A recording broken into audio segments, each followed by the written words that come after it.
This is You're So Right, the podcast that deals with Davidson County, the state of Tennessee, and issues that affect us right here at home. And I'm lucky enough to have a good friend and the state Senate Majority Leader with me, Senator Jack Johnson. Jack, thanks for joining us today. Well, thanks, Lonnie. It's good to be with you. Now, I think you and I kind of first met in the 2009-2010 area. I was first running for office. I don't know if you had already run for office at that time and were serving, or that was your first time running. I don't remember that time period, but that's kind of when you and I first got to know each other. And then, of course, I spent so much time working with the Davidson County Republican Party, and you've always been so gracious to me in coming to my breakfast meetings and speaking to the Bellevue Breakfast Club, which I know you have an affection for. And I really appreciate you taking the time, because I know you literally just flew in and got here from Dallas today. So I really appreciate you taking the time today to talk with us. Yeah, of course. Yeah, I was first elected to the Senate in 2006. And so I was already in office, I think, when we first met.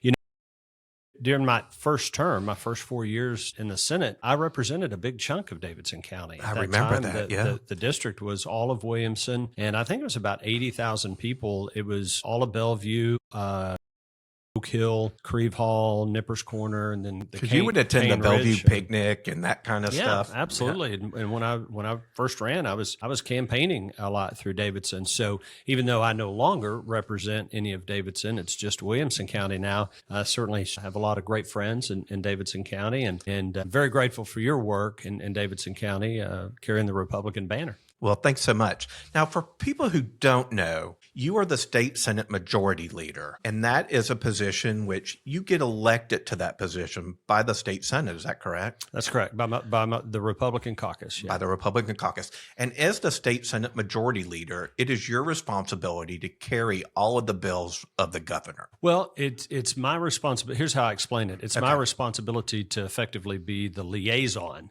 between the Senate and the governor's office. And obviously, Governor Lee is a great friend. I think he's been a great governor, and we've agreed probably 99% of the time. But I'm under no obligation to carry the governor's bills. It's not a rule. I have carried the vast majority of the initiatives he's wanted to see get accomplished because I agreed with them, and my caucus agreed with them. There is the rare instance where I have to go to the governor and say, this is not one I think we're going to be able to get done. But you don't usually even hear about that because we have a conversation. It happens behind the scenes. And what ends up getting filed and we end up advocating for are bills that I think the vast majority of the Republican caucus will support, and that I agree with as well. But I've had other people say that, well, you have to carry all the. No, I don't have to carry anything. I don't have to file anything. Right. But I do so and do so gladly and willingly because, like I say, we agree on most issues. Not all, but most. Yeah. Now, one of those things, it was up last year and then it came back this year, and that was the education bill that had to do with vouchers, or I'm not even sure how to explain it anymore. Will you talk a little bit about, I know it got passed and it's become law now. Will you talk a little bit about the education voucher program or savings account or how it's going to function? Sure. Well, as you know, school choice is and has been for a long time a fundamental plank in the Republican Party platform, and that is parental choice in education. And it's something that Governor Lee campaigned on when he was campaigning for governor. I've campaigned on it, and I believe in parental choice in education, and that's fundamentally what it's about.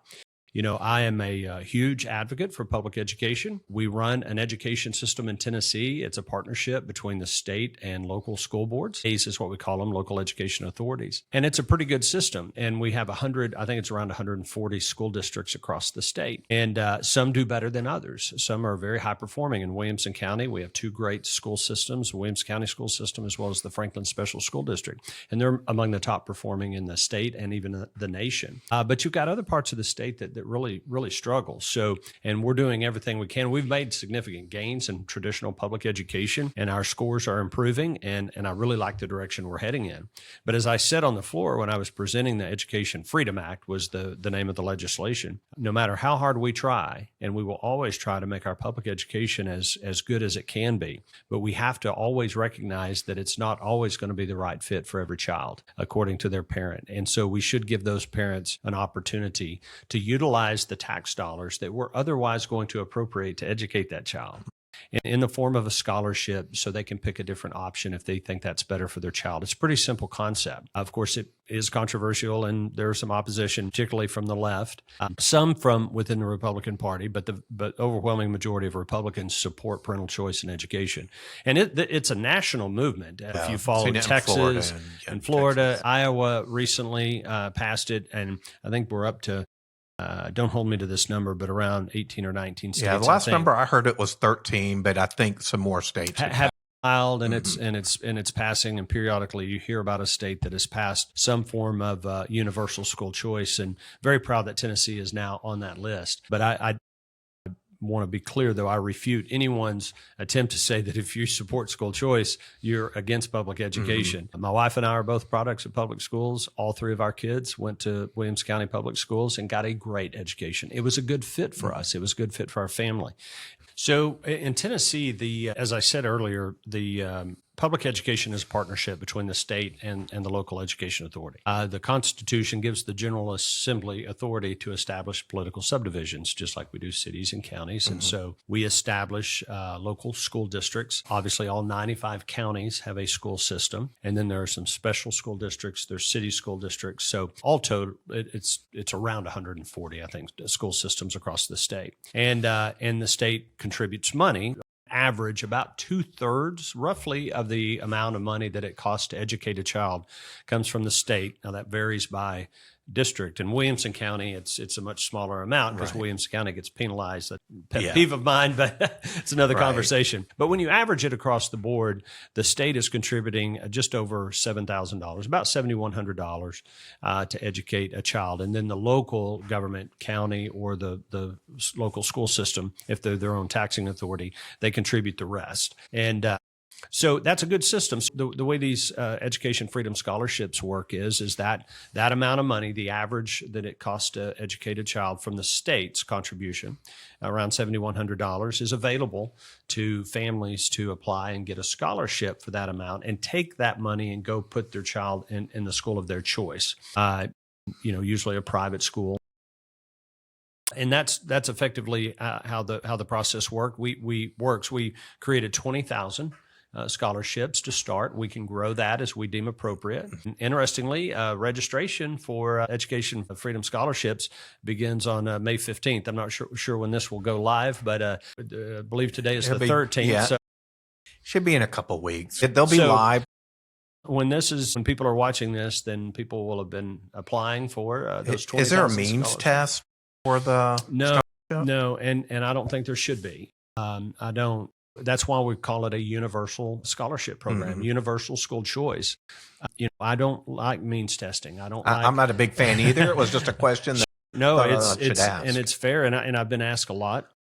But I don't think, you never know about one circumstance. That's why I don't like the progressive tax system that we have, and it penalizes people because of their success. And if you live in Scott County up in Upper East Tennessee on a household income of $100,000, it means one thing. If you live on that same income in Williamson County, it's something totally different. Right. So why do you draw arbitrary lines? $100,000, you couldn't even rent an apartment in Davidson County now. Yeah, exactly. And you don't know if that family's they're also taking care of a sick parent. You don't. Yeah. So I don't like the means testing aspect of it. So they're not means tested, but the state will offer that $7,100 to educate that child if they go to a public school. And do they apply on the tn.gov site? How do they apply for those? Yeah, and I should know the URL directly, but if you Google Education Freedom Scholarship Tennessee, I'll put it on the screen.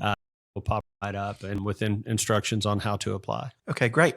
So you guys finished your legislative session in April, and what were some of the other big issues that came through the legislature this year? Well, as you said at the opening, we started with a special session, which is a little bit unusual. We were already there for regular session, but the governor wanted you to specifically focus on exactly. He wanted us to go into special session, and what that means is the governor can call a special session. The General Assembly can call itself into special session too, but the governor can call us in, and when he or she does so, they stipulate what can and cannot be considered. And so we refer to it as the call for the special session, and in the call, the governor stipulates to consider this. So it's very limited, and if it's not included in the call, you can't file bills about it.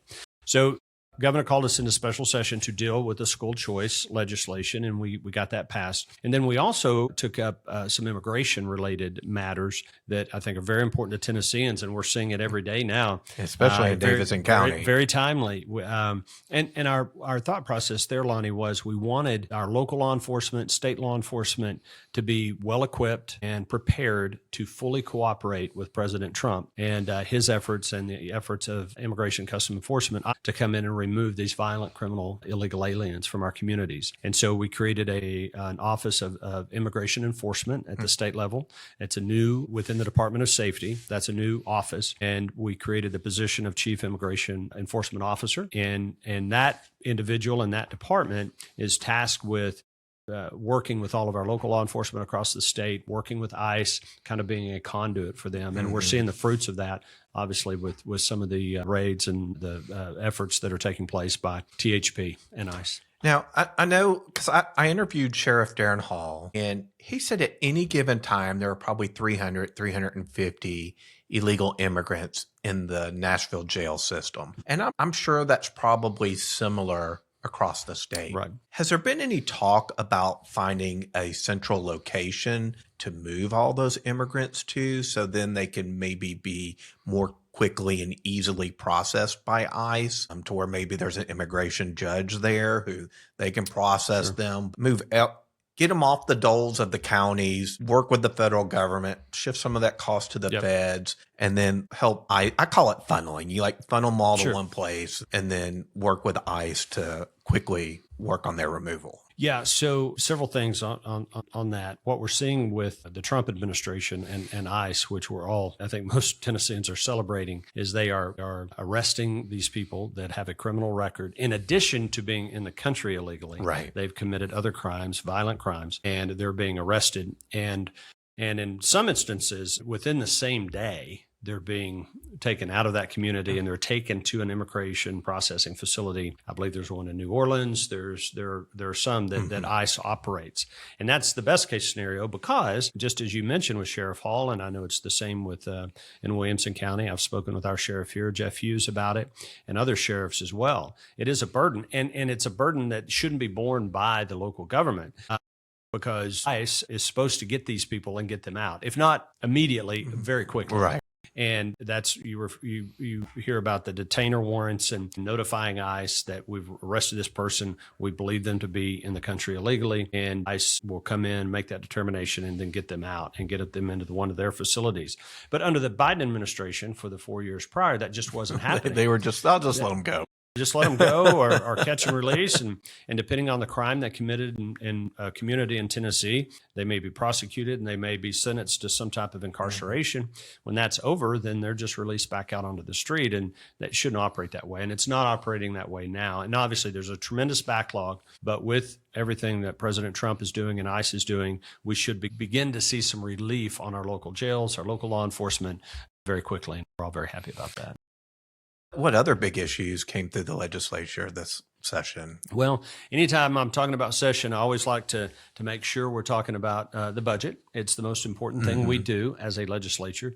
We decide how to spend your tax dollars, and they are your tax dollars. It's not our money. It's money that belongs to the people of Tennessee, and that's how we view it. But we have to determine how to spend those dollars, how many of those dollars we need. And I'm proud to say that every year for the last decade, we have cut taxes in the state of Tennessee. We are the least indebted state per capita. We're one of the, and depending on how you measure it, we're probably either the second, third, or fourth lowest tax state per capita in the nation. Very proud of but we have a balanced budget. We have a record rainy day fund. Our pension plan is fully funded. We're AAA credit rated by all the bond rating agencies. We're one of a handful of states that is triple AAA. We're all three bond rating agencies rate us AAA. So we're triple AAA. So we're the best fiscally managed state in America, and I'll argue that point with anyone. And you guys also passed to put on a constitutional amendment. So the next gubernatorial election, so next year on the ballot will be a constitutional amendment to prohibit property taxes from the state level in the state of Tennessee, which is big. I mean, Tennessee does not tax property now, but this ensures, just like we did with the income tax and the death tax and some other things, that now those will be in the Constitution, assuming it passes with 50% plus one of those people who voted in the gubernatorial race. It'll be a part of our Constitution. So never again in the future, unless they change the Constitution again, will they be able to tax property in the state of Tennessee, which I think is big. And I had an economist on, and we talked about what a great regressive property tax is, because it really hurts those who can least afford it the most. Now, I understand that counties, and we'll get into this a little bit, they need resources and able to do the things that local governments do. But man, in Nashville, they're killing us. So that is one of the things that I wanted to talk to you about. So we know that you're not the lieutenant governor, but you're pretty much in charge of the state senate, right? You're not the lieutenant governor, I guess, is actually over the state senate, but you're the Senate majority leader. And so you're the leader of the Republican caucus in the Senate, and we have a supermajority in both houses. So you're right up there as far as leading the Senate. What's kind of the difference between what state governments should be doing and what local governments should be doing? There's some I think there's even confusion in what state, federal, and local do, but I'd like to keep this more towards the local level. It's a great question. And as I said earlier about the school districts, political subdivisions are cities and counties. Those are political subdivisions. Those are local governments, just like school districts, that the General Assembly has created or recognizes, right? Because there are some decisions that should be made at the local level. You don't want a governor and a General Assembly deciding if they should put a liquor store next to a church in some community or something. And by the way, I think there's a state law about that. Not a good example. Not a good example. But planning and zoning, to decide whether a tract of land is better suited for a residential community or a park or a commercial development or a shopping mall. Those decisions should be made at the local government. That's why you have local governments and, local police forces and fire departments and, trash collection and those types of things. And so that's why you have local governments to make those decisions, because the state is delegating those decisions back down to these local communities. Created the counties. They created the metropolitan areas like Nashville and Memphis. They created the little incorporated areas. All that exists because the state allows it to exist. And so you're saying, look, we've got enough on our plate managing what happens at a macro level. Right. We don't really want to decide how many potholes to fill in each county. We don't want to decide what the property tax, how much each county needs as far as property taxes. And, and like in Nashville, we have a metro council. Now, some counties have like city governments and county governments, but that's not how it is in Nashville. The city and the county is basically one government, with the exception of the sheriff, who is a elected official that's constitutional. So the metro government, in this case, the Mayor O'Connell and the Metro Council, they're doing things right now like they are trying to get rid of all the single family home zoning, which, and this is like in the old city of Nashville, so the Urban Services District. They're trying to say, look, if you are on a plot of land, that it will no longer be considered single family zoning. So in some cases, you can put up to 40 on that property. It's crazy what they're doing. And of course, they're overspending. So they're trying to do everything that they can to generate property tax income. And so Nashville's not a great example, because as a county, it's been run by Democrats for ever, I think, since Reconstruction. And Nashville as a county has more debt than the entire state of Tennessee. I wonder if there's ever going to be like where they've reached their bond limit or their debt to GDP of the county is like unsustainable. Because right now we know that the county spends like $400 million a year just paying their debt. That's just debt payments. Right. It's just mind blowing. And then you see things in the news where, you know, state law enforcement, the THP, has been working with the federal agencies to round up the illegals. And the state did pass a law that it's illegal, that you cannot have sanctuary cities. It's not a thing. It's against state law. So you can't have sanctuary cities. But in Nashville, the media and the local government, the Metro Council, and the mayor's office have just been apoplectic about those people who shouldn't be here, and in most cases have committed crimes already in our communities. They're going nuts that we're rounding them up, taking them to jail. It's like, and then Mayor O'Connell, I don't know if you saw this the other day, he was like, alerted every state, every county employee must notify his office if they hear of any like ICE raids or any kind of operations in Davidson County. And they've even allocated money to help those illegal aliens. I don't get it. Yeah, I don't either. It's and look, as you've heard Tom Homan, the border czar, say many times that if a local official impedes the efforts of his agency to remove these illegal aliens from communities, that's a violation of federal law, and they can expect to get prosecuted. We, back in special session, that was part of the legislation that I sponsored, in addition to creating that Office of Immigration Enforcement, Central Office of Immigration Enforcement at the state level. We also included language in there about potential removal of office from local elected officials if they violate state law in terms of trying to become a sanctuary city or do things that a sanctuary city would do. And I think that's loosely defined as impeding the offices or the efforts of the federal agencies that are trying to get them out. So obviously we've got lots of calls about it. I know folks are monitoring what's going on in Davidson County. And I hope that while they may not like it, the vast majority of Tennesseans do. I think that the vast majority of Nashvilleians are highly supportive of what's going on. And so if they try to intervene and inhibit or prevent the federal agents from doing their job, they could face very serious consequences. Yeah, I think we're seeing some of that in New Jersey too, but that's those guys got violent. I mean, yeah, it's great. It boggles my mind when I see how just in with that segment of our society they are. There was it last session, wasn't this past session, but I think maybe the session before was just before 2020. I can't remember what it was, but the state legislature had passed a law that would limit the number of members of a metropolitan council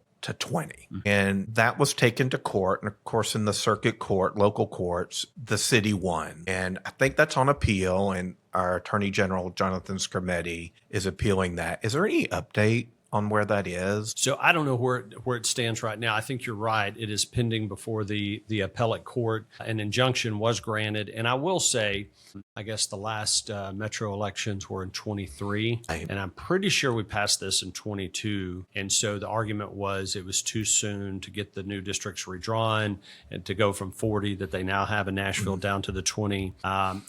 That injunction was granted, and so the law was enjoined, and I think ultimately ruled unconstitutional. But of course, that's on appeal now, and I'm sure ultimately could very well end up before the state Supreme Court. Let me just why I think that's so important that the state legislature wins that case is that could have effects in the future on how much power the state has to regulate the counties. Because if they're saying that the state doesn't have the ability to set these rules for the counties, which they created, then Katie bar the door. They're going to point to that law or that ruling for everything coming forward. And so fingers crossed that ends up going the state legislature's way, because who knows what that could ultimately mean for the state and how it manages the municipalities. Sure. Well, and to be clear, that one of the reasons for that legislation was the people of Nashville reaching out, and the business community in Nashville. A lot of folks, and I'm sure you've heard it,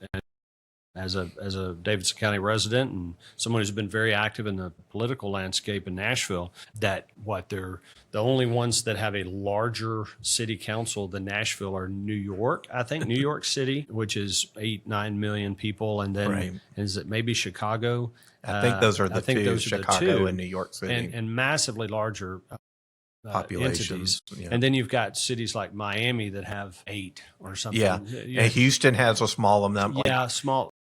Yeah. And so we thought that it was reasonable and that it be limited to 20 and, have larger districts and a little bit more accountability. So anyway, I supported the legislation to reduce the size down to 20 city council members. And by the way, that's a cap.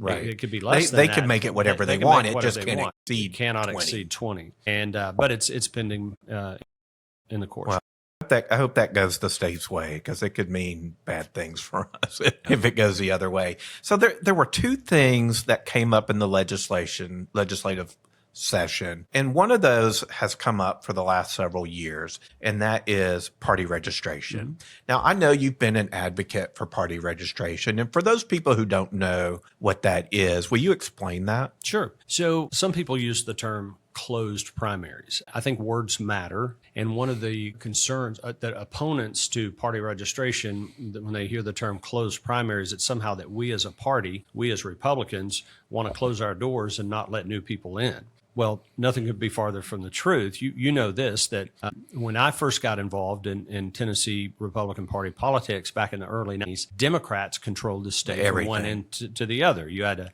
Democratic governor, you had 2 Democratic United States senators, you had a supermajority House Senate, State House, State Senate, Democratic control. 6 of our 9 congressional seats were held by Democrats. And then look where we are today. And the way we did that is by growing the party, having disaffected Democrats that got fed up. It's like Ronald Reagan said back in the 60s. He didn't leave the Democratic Party. The Democratic Party left him. And so, as I point out to people, both Ronald Reagan and Donald Trump are former Democrats that woke up one day and said, you know what, I'm making a change. I'm going to become a Republican. And thank goodness they both did. Right.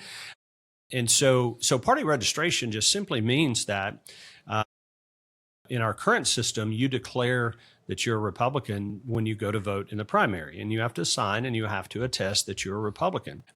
I think that you should have to do that sometime prior to being able to participate in the primary. Because right now you just walk into the primary election. Mm-hmm. They ask you, do you want a Republican primary ballot or a Democrat ballot? And that if you're a party official, whether you're a Republican or Democrat, the only way you can even infer that somebody is one party or another is based off how they vote in the primary. That's right. And you may have been someone that had been a Democrat all your life, like Ronald Reagan or Donald Trump, and you woke up one day and said, I've had it. I've had it with Nancy Pelosi and AOC and Jasmine Crockett and some of these people that I don't think reflect very, very well on the Democratic Party, and say, I've listened to Donald Trump, I've listened to other Republicans, and I want to change parties. I want to become a Republican. Well, we should celebrate that. I just think that if you have that revelation, it ought to be 30 days or 60 days or 90 days before you can vote in one of our primaries. And if not, if it's within a shorter amount of time, we still welcome you to the party. You just can't participate in our family discussion, which is where we pick our nominees, until the next time around. So get registered, some type of a registration process. But so that keeps dying in committee. We can't seem to get that to the floor. Now, does that have to pass just the Senate, or does it have to pass both houses? No, it have to pass both chambers. Okay. Yeah, because it'd be a change in law. So basically the House is waiting to see if the Senate can pass it, is what I understand. And so the Senate, for really as long as I can remember, it'll get to committee. They'll wait for the budget. They'll wait for the fiscal note, and then it just dies. Well, this year, and I'm a co-sponsor of the legislation to create party registration. Senator Adam Lowe from over in the Bradley, McMinn County area is the prime sponsor, and he did a fabulous job of carrying the legislation. You're right, though. There are members of our party, and they are good people, that disagree with you and me on whether we should do this. And I disagree with them, but I would try to give both sides of it, because they're not bad. They believe that they were here back when Democrats controlled everything, as was I. I wasn't I just got elected to the Senate when the party, when we started to take control in the state. But they believe that it will somehow create an impediment to people being able to come be part of our party. And I disagree with that. And, I do too. But they have strongly held beliefs about that. And so in the committee, the state and local government committee, where that legislation will be heard, we were short a vote or two. Senator Lowe made a very wise decision and basically let the bill die for lack of a second. That's so that the bill will remain alive. We just completed the first session of the 114th General Assembly. Right. That bill is still alive. It's still in committee. Had it gone to a vote and received 5 no votes, it would have been dead for right. You had to wait. A lot of people don't understand that and pontificate about that. But that was a very wise move, because we can continue to have that conversation, and I'm part of that. And hopefully we can get the necessary 5 votes in the state and local government committee when we come back in January. There was one other controversial thing that happened that's party related, kind of towards the end of the session. And this was in regards to whether or not county parties can have a caucus for state primaries. Now, I think the state legislature this time around said, look, state elections should have a primary and not a caucus. Do you want to talk a little bit what kind of started that, how that come to be, and what do you think the ramifications? Yeah, so this is actually a conversation we've been having for some time. It's been going on for a while, because we have a discrepancy in our statute. In 1937, the General Assembly went into special session and passed 2 pieces of legislation to require a primary for all races involving the General Assembly, so State House or State Senate, all federal offices, so Congress, United States Senate, and then also governor. And interestingly, we don't have a statewide elected public utility commission, but we did back in the 30s, and so they were included as well. What was not included in that legislation, though, were county offices: county mayor, sheriff, county clerk. And the only reason I can think that they didn't include those local county offices back then is because probably most of them were nonpartisan. They didn't run as Republican or Democrat. They just ran independent, nonpartisan. Right. Well, today, over 70 counties in Tennessee have partisan elections for county mayor, sheriff, county commission, all these county offices. And it is up to the party, the local county party, to decide if those offices, and again, it doesn't matter to General Assembly because that's already dealt with in the statute, or federal offices. But for county offices, whether or not there will be a primary or a caucus, the vast majority use primaries and have for a number of years. And so the legislation we passed, and I sponsored it, and it passed overwhelmingly. It's overwhelmingly supported by Republicans. Just simply says, if you are doing a primary now for your county offices, they are partisan, and you are doing a primary, you cannot regress to go back to a caucus. Now, if you've been utilizing a caucus in the last couple of cycles, you can continue to do so. And there are a handful of counties, either because they're very small or for whatever reason, they've been utilizing a caucus, and we didn't require that they go to a primary. But if you're doing a primary, you should keep doing a primary. And here's the thing. Let's make sure everyone knows what we're talking about. Primary is an election. That's how most people know. You have early voting. If you're in the military, or you're sick, or you're in a nursing home, you can do an absentee ballot. Everybody gets to participate. So if you're a Republican and you want to participate in the nominating process for county mayor, sheriff, or these other offices, you can do so. A caucus is a one-time event on a specific day at a specific time at a specific location. And you have to attend. So take Williamson County, for example, because that's where I represent. There are about 180,000 registered voters in Williamson County. In the last primary, which was March of 24, over 1,000 people participated in that primary. And we nominated, it was a special election, but we nominated a sheriff. We nominated a judge in a special election. We had it seems like there was something else on the ballot at that time. Is there a county commissioner? Maybe, but regardless, over 30,000 Republicans in Williamson County participated in that. If you went to a caucus in a high school gymnasium on a Tuesday night at 6 o'clock, how many people are going to get to show up? 600. If you're in the military and you're overseas, you don't get to participate. If you're in a nursing home and you're not able to get out, if your kid has a basketball game or is homesick. So a caucus would disenfranchise literally tens of thousands of Republicans in a county like Williamson or Wilson or Rutherford, Davidson, certainly. You think of all the people that participate in a primary. So as I say, we use this phrase a lot. We codified existing practice. We didn't change anyone. If you've been doing a primary, keep doing a primary. Done a caucus, you can continue to do a caucus.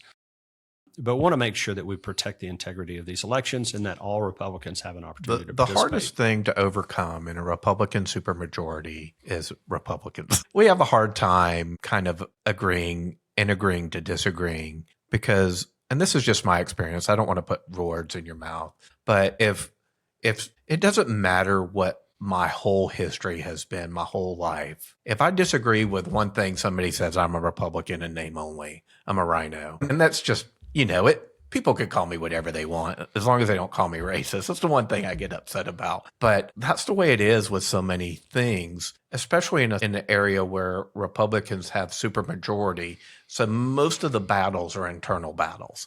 The Democrats, I say, caucus in a suburban here in the state of Tennessee. So it's just been one of those things that, I don't know, it really, I don't want to say bugs me, but it kind of makes me laugh sometimes just thinking how easy we are to eat our own in those regards. Well, it can be frustrating, and especially when people start making accusations about, I'm more conservative than you are, I'm more pure than you are, I'm more righteous than you are. And it's, give me a break. Reagan said, if you're with me 80% of the time, you're 80% my friend, not 20% my enemy. Right.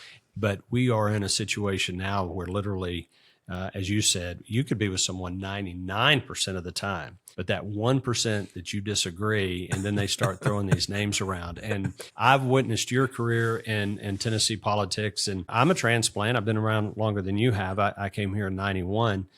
So I'm, 34 years now in Tennessee Republican politics, but I got a lot of blood, sweat, and tears on the field, and I know you do as well. And there are thousands of others like you and me that are out there. And so I do get a little annoyed when someone moves in from California and they've been here 20 minutes. They look around and tell us we're doing it wrong. Yeah. And but it happens. But you take from that, and what I've learned as an elected official is we've got to do a better job of making sure people understand the history and the battles that we fought. You talked about the income tax. I was an income tax protester in 99. Me too.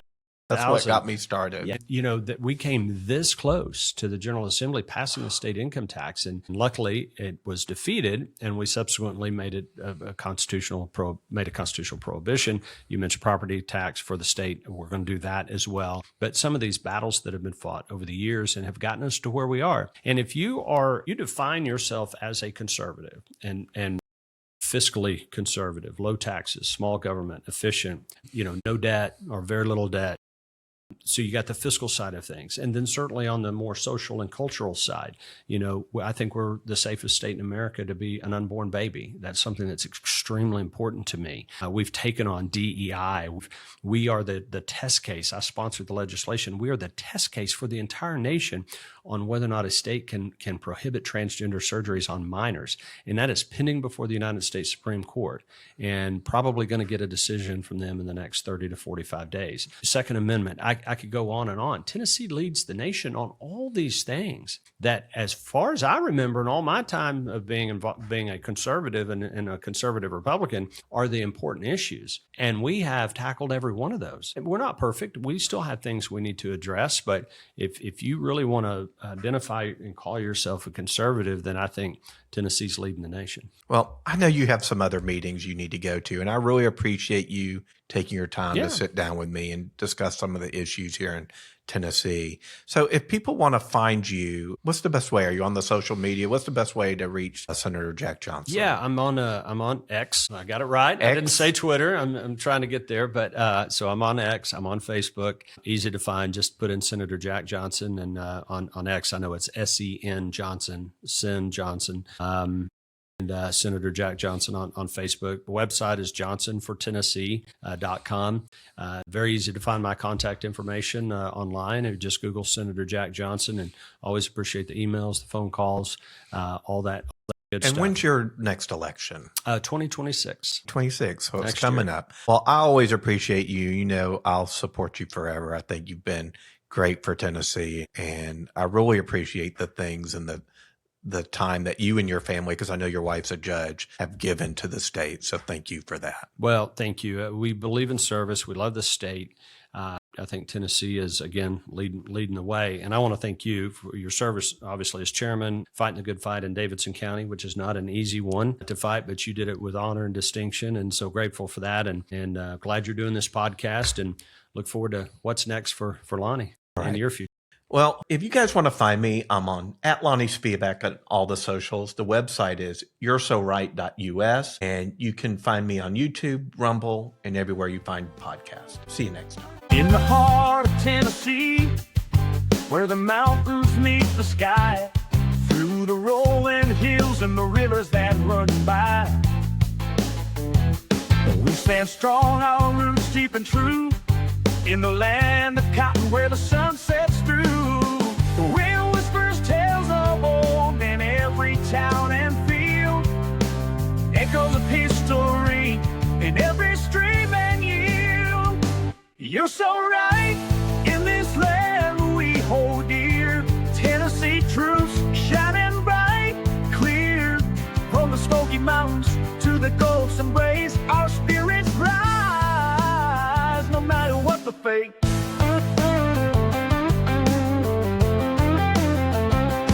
In the heart of Nashville, where dreams take flight, with every note, the city lights ignite. From honky-tonks to farms, our stories blend in the heart of Tennessee, where we belong. The wind whispers tales of old in every town and field, echoes of history in every stream and guild. You're so right, in this land we hold dear, Tennessee truths shining bright, clear, from the Smoky Mountains to the Gulf's embrace, our spirits rise, no matter what the fate. Through storms and shine, we stand tall and proud. In the heart of Tennessee, our voice is loud, with every